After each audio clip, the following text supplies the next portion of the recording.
Welcome viewers to the Saturday, February 15th edition of 284 News. I am Jacques Wooding bringing you our top stories from this week. Thank you so much for joining us. Connect Enterprise Limited has secured a nearly $4 million contract to install new sewer network system in King Garden Bay. The contract signing on Monday represented a moment of deep significance that has spanned 3 premiers and 3 ministers of communications, according to 2nd District Representative Honorable Melvin M. Turnbull. Today is indeed a moment of deep significance, a testament of the persistence, dedication, and unwavering commitment to the people of King Garden Bay and the wider 2nd District community. After 4 years of tireless effort since being awarded this contract, I am proud and elated that we have finally arrived to this critical stage. The signing of this procurement and installation of the sewage network project for King Garden Bay. For many years, the people of King Garden Bay have endured the inconvenience, health hazards, and the constant overflow of sewage from the 36 pump stations installed years ago from bridge to bridge. A system that exceeds even the number of pump stations that were in the entire island of St. Thomas. This issue has been a major priority, and since being elected in 2015, I have remained steadfast in my resolve to bring this project to fruition. This journey has not been easy. The project has passed through 3 premiers, one being constant for 2 terms, which is the Honorable Premier now, 3 ministers of communication, one being for 2 terms as well. And yet, through every change in the leadership, there has been one remaining constant, which is your 2nd District representative, fighting to deliver results. Today, we take a significant step forward, proving that perseverance and commitment yields progress. As a proud Virgin Islander and the son of the 2nd District, this is more than just a contract. This is home. King Garden Bay is not just a community. It's the pillar of our tourism industry and a place of culture, history, and livelihood. Ensuring that we implement a modern, efficient, and sustainable sewage system is not about infrastructure. It's about improving lives, safeguarding public health, and securing a better future for generations to come. The project aims to finally activate an existing treatment plant that has remained unused despite its completion. He challenged the contractor to have the task done ahead of time. Again, I congratulate the winning contractor, Connect Enterprise Limited, and his partner, Q-Brute, whose professionalism brings over 20 years of experience and expertise, and having to have this project executed and delivered on time. That is my hope to you, so that's my challenge to you. To the people of King Garden Bay and the 2nd District, I say that my commitment to you remains unwavering. This is yet another step of this journey and the continuation of a transformation that you deserve. I have fought for you and will continue to fight. I have worked for you and will continue to work. I have delivered for you and will continue to deliver. This is a proud and defining moment in our community, our district, and our beloved Virgin Islands. Thank you again for your trust and confidence in me, and together we will stand stronger to deliver more and more projects for you and for the people of these Virgin Islands. Again, I express my gratitude to the Premier, to his government, to the Ministry of Communication and Works for getting us to this far. Thank you very much. Meanwhile, nearly 500 men from across the British Virgin Islands took advantage of free health screenings and prostate examinations at the recently concluded BVI Red Cross Men's Health Fair and prostate screening event held on Virgin Gorda and Tortola. According to BVI Red Cross Director Ms. Stacey Lloyd, a total of 493 men participated in the initiative, with 74 attending in Virgin Gorda and 419 in Tortola. It's been pretty good. We've been having a very steady crowd. We started at 6 o'clock this morning, but the guys were lined up from like 5:30, 5 o'clock. So we did meet a very small crowd, and we quickly got them in, got them out. Again, we've been doing this for over 22 years, and so we have a process. This is the first time that we've been using the multi-purpose complex. So it just took a while for us to get our flow, but once we got the flow, the crowd has been steady and the guys have been in and out. I know while we're here at the Multipurpose Sports Complex, you guys would have had your staging already on Virgin Gorda. Just recap in terms of how that one would have went as well. And I do know that there were measures in place to assist the sister island of Antigua as well, and those perhaps on Joss Van Dyke who may want to either go VG or come here as well. Speak on that. Yeah, Virgin Gorda was a bit slow. We saw about 80 men. We were not able to get any men from Antigua because that day the sea was very rough. So we didn't want to take the chance in terms of getting them over. However, we did get a good amount of persons from Joss Van Dyke here today. So that was good. And again, the flow over there was pretty steady. We didn't get as much as we usually do. There was 2 big funerals and a lot of competing events.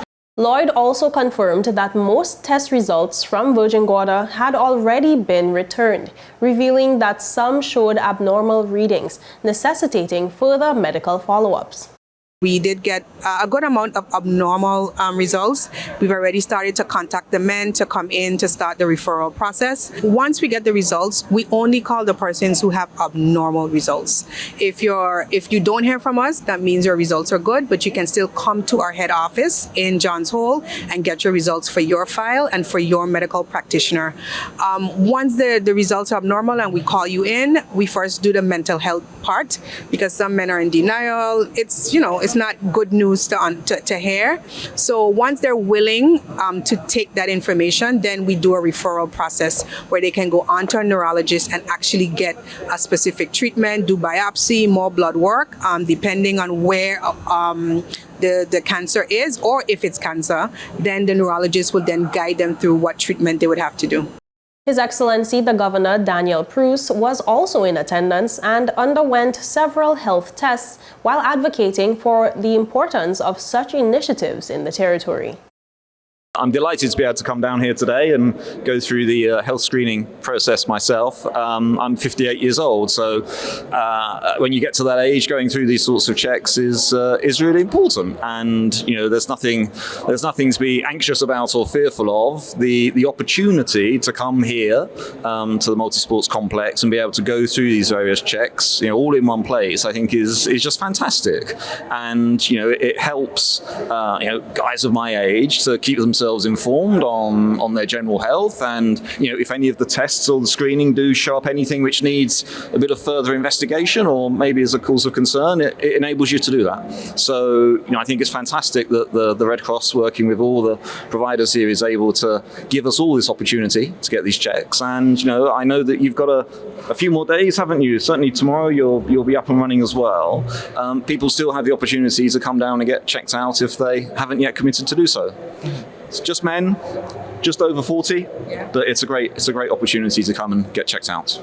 The BVI Red Cross Men's Health Fair and prostate screening continues to be a vital initiative in promoting men's health and early detection of potential medical conditions. And viewers of that, we take a quick word from our sponsors. Stay with us, we'll be right back. Some claim that the age of a true gentleman is far behind us, but we disagree. He may appear in different guises today, but the values and ideals that make him a gent still stand. The Art of a Distinguished Gentleman by yours truly, Ron Grant, presents Season 7. Introducing Travi Rose, Creative Director. Alex Lake, Businessman. Sean Black, Cinematographer. Dakari Wheatley Adams, Content Creator. Donandre Millwood, Educator and Musician. Hashim Dream, Entertainer. James Todman Sr., Contractor. Dr. Albert Tompkins, Psychotherapist. Walter Barrett, Author. Rakim Todman, Producer and Engineer. Kamal Letson, Photographer. Roosevelt Smith III, Sales Manager and Hospitality Professional. Leland Abraham, IT Technician and Cybersecurity Analyst. The Art of a Distinguished Gentleman, Season 7, every Wednesday at 8 p.m., exclusively on 284 Media. Get ready to reason, reflect, and redefine yourself through the stories of real-life heroes. The Art of a Distinguished Gentleman, Season 7, Raising a Generation of Greatness. Voted Top 35 Gentleman Podcast Worldwide by FeedSpot and BI Icon Award winner.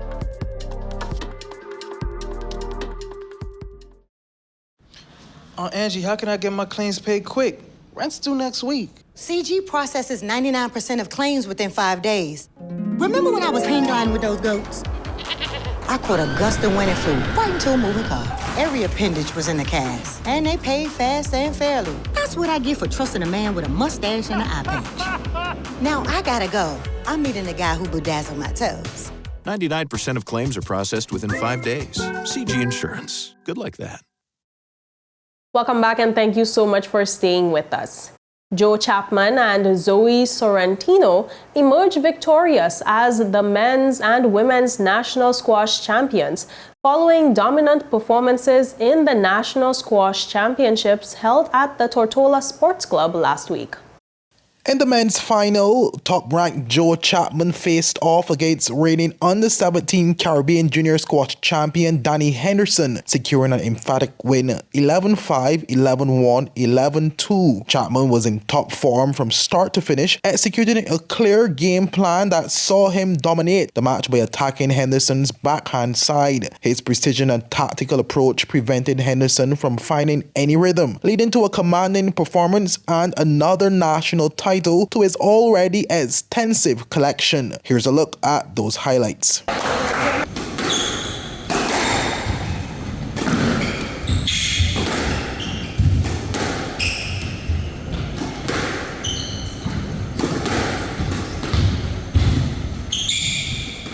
Cheers, Joe. Thanks.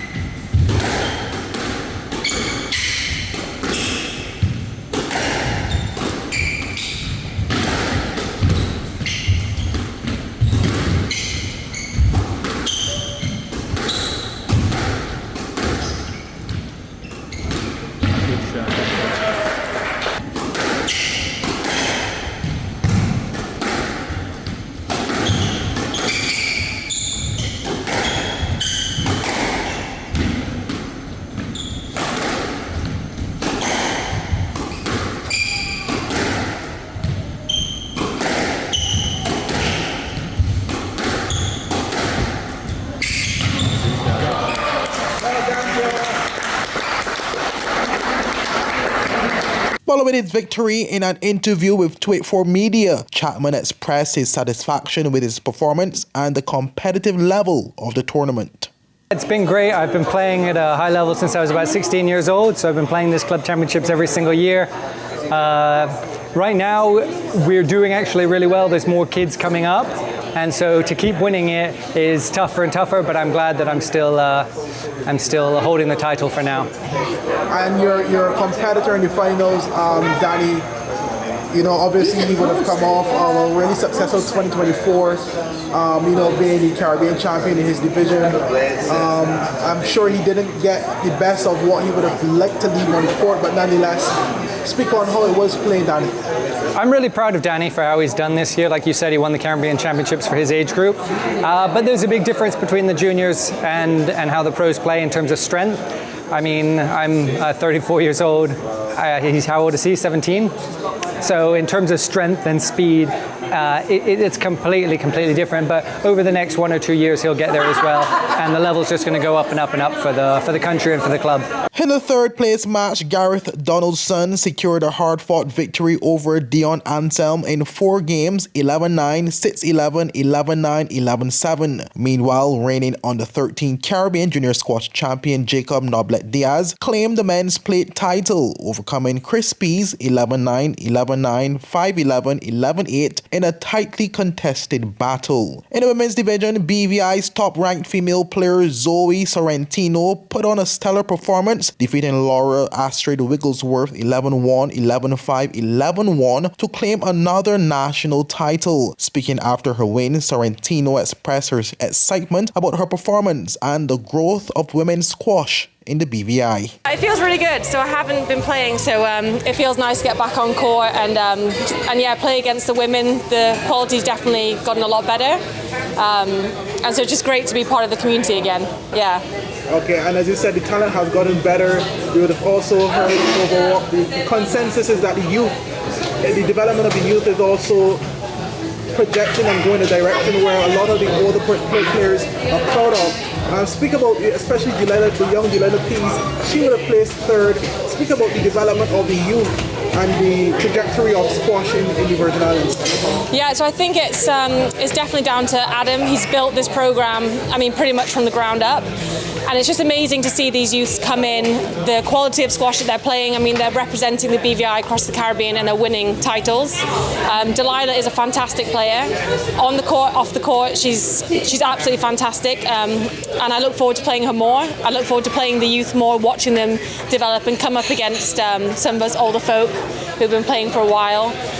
But it's just great to see. In the third place match, reigning under 11 Caribbean Junior Squash champion Delilah Pease continued to impress, defeating Mandy Attack 11-9, 11-5, 11-4. The women's plate final saw Erin Anderson edge past Erica Sorrentino in 3 close games, 11-7, 11-8, 11-9. But national head coach and tournament organizer Adam Murrells commended all the players for their dedication and high-level performances throughout the competition. It's great for him to get on court with someone of Joe's level and to push himself to that level and to figure out what it is that he's got to do to bridge that gap between being a good junior player and then transitioning to being a top senior player, which I definitely believe that he can be.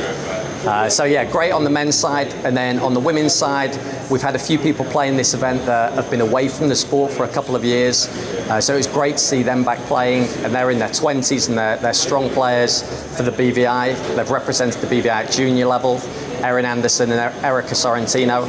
So great to see them back in it, and hopefully they can play more and more over the coming months. Again, with the youth, we had Delilah Pease, so she's Caribbean junior champion as well, and also she won the Canadian Junior Open. She managed to finish third, so really, really impressive, and she's only 10 years old, so that is pretty incredible. And she has a bright future ahead of you, and you're going to hear a lot of her name, Delilah Pease. And then in the final, very cool to see Laura Astrid Wigglesworth. She made it to the final for the very first time. She's been working hard on the squash for a long time, so great to see it all pay off in her making it to the final for the first time. And then the eventual winner was, perennial winner Zoe Sorrentino. I've got no idea how many she's won now, but she's won a lot, and she was very, very solid in tonight's match, very sharp, and she showed why she's BVI's #1 player. Reporting for 284 News, I am Kamal Haynes. And viewers, with that, we take a quick word from our sponsors. Stay with us, we'll be right back. Start the year off with more. More speed, more downloading, more savings, and more Fire. CCT Fire Fiber Internet gives you the speed you need to keep the whole family connected. Packages starting at $119 with speeds from 300 megabytes per second. Super fast, unlimited downloads, even more reliable connectivity, plus free live streaming TV for the family to enjoy. Sign up for the absolute best fiber internet service in the BVI, CCT Fire, and pay no installation fee. Plus, get CCT Live TV for free. You deserve more. Get more with CCT. Life Unlimited. So, you're a wizard. You drive a horse and you're uninsured? I'm covered with CG. Kalazoo! Comprehensive motor cover for all kinds of damage. Welcome back, and thank you so much for staying with us. The 2024-2025 BDO Schools League continued this week with intense quarter-final action, setting up exciting semi-final matchups across multiple age divisions. St. George's and Siboney advanced in the under-12 category, while Siboney and Cedar International secured their places in the under-9 division. Enid Scatliff and St. George's also made their way to the semifinals in the under-7 category. More in this report.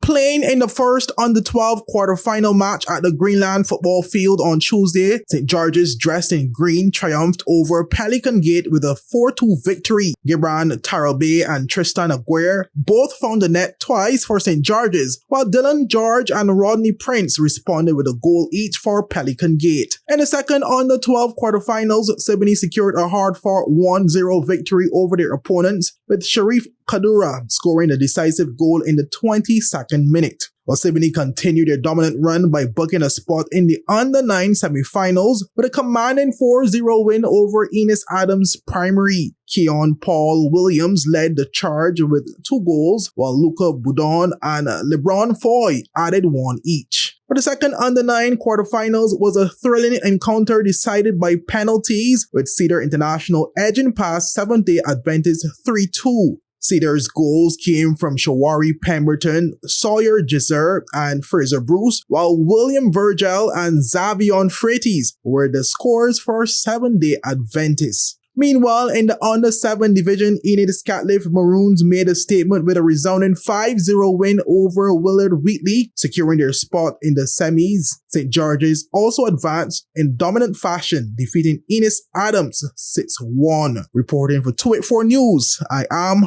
Kamal Haynes. Meanwhile, in a collaboration to provide students with a comprehensive platform to explore further educational opportunities and connect with representatives from 21 colleges and universities worldwide, the Elmore Stout High School and H. Laverty Stout Community College joined forces to host an annual college fair, which took place on Thursday, February 13th. Good morning. My name is Willis Potter. I'm a former student of Missouri Southern State University. Missouri Southern State University is located in Joplin, Missouri. Missouri Southern State University has a direct relationship with the HLSC Community College. This relationship has spanned many years. I was able myself to transition to MSSU through that relationship, via that relationship with them and the government. That relationship offers many things. Firstly, students from the BBI that transition through HLSCC are given in-state tuition plus 10%. That means you're given the tuition of a local U.S. citizen who would have grown up in the U.S. So that's a great opportunity for us. But in order to get that, again, I must reiterate, you must go through HLSCC.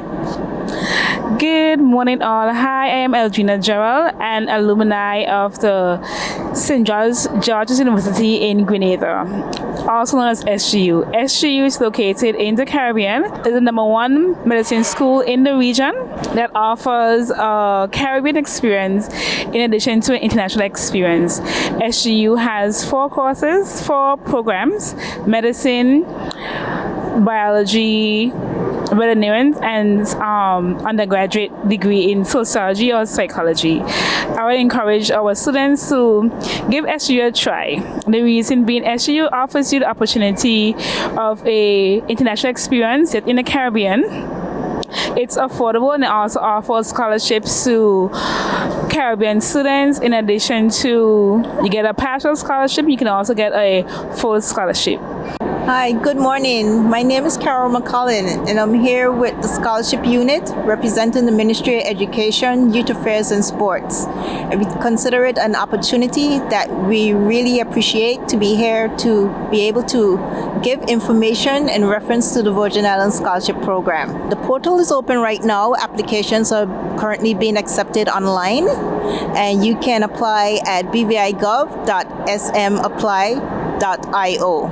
So basically, the Virgin Islands Scholarship Program is here to facilitate and provide financial assistance to those persons who are interested in pursuing studies abroad.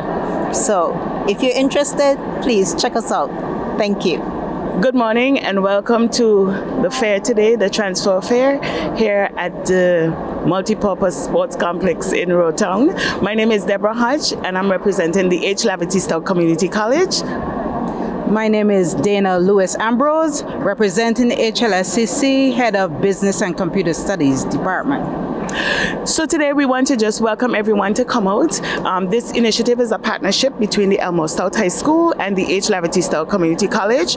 And we have a number of colleges, HBCUs on display here at the multipurpose gym today. We also have a representative from the Department of Education, Youth Affairs and Sports. So we really want to invite everyone to come out. What we hope to do today is sell HLSCC, and certainly we want HLSCC to be the home institution for everyone in the territory, and then you can look at transfer opportunities to any of the other institutions that are visiting here today. We have the University of the Virgin Islands, we have St. George's University, we have Missouri Southern State University, and a host of other universities here. So if you're just joining us, or if you're viewing this at a later time, certainly we would have hoped that you would have come out today and be a part of this initiative. As I said before, I'm the head of Business and Computer Studies Department. So we have a whole host of associate degree programs which are basically here to help you to move to the next level, starting from business admin to computer studies to small business and entrepreneurship to finance to accounting. And all of those programs from our track record are transferable to many universities within the US and even Canada. So we are encouraged to have these young people here today. We want to be able to let them know what their choices are so that they can be more informed. Of course, there's not only business and computer studies, but we have all the other departments within the academic side as well as the workforce training side. We have humanities department, we have science and math, we have culinary, how could we forget that? And they're all here with their displays. We have marine, and the list goes on. In other news, the British Virgin Islands endured a second loss in the ongoing 2025 CONCACAF Men's Under-17 qualifiers, falling 5-0 to host Costa Rica on Tuesday at the Estadio Nacional in San Jose. Here's a look at those highlights. In San Jose, there's the opening whistle. We are in motion at the Estadio Nacional. Trying to maneuver space for a shot with the left. It skids in low, and it's the first save of the game. It'll take 25 minutes to give up a shot on target. They would have taken that, but here come Costa Rica now, and they're through on goal, onside this time, and they open the scoring. Isaac Padilla didn't miss this one, and Los Ticos frustrated for 25 minutes. They would start to believe that maybe they can pull a surprise, but they're going to have to defend here, and it's a good save. Costa Rica playing the short corner to the angle, then they swing in the cross, and there's the second goal. Beautifully worked routine from the corner, and it led to a free header that was put away by Brian Calderon. 2-0 to Los Ticos.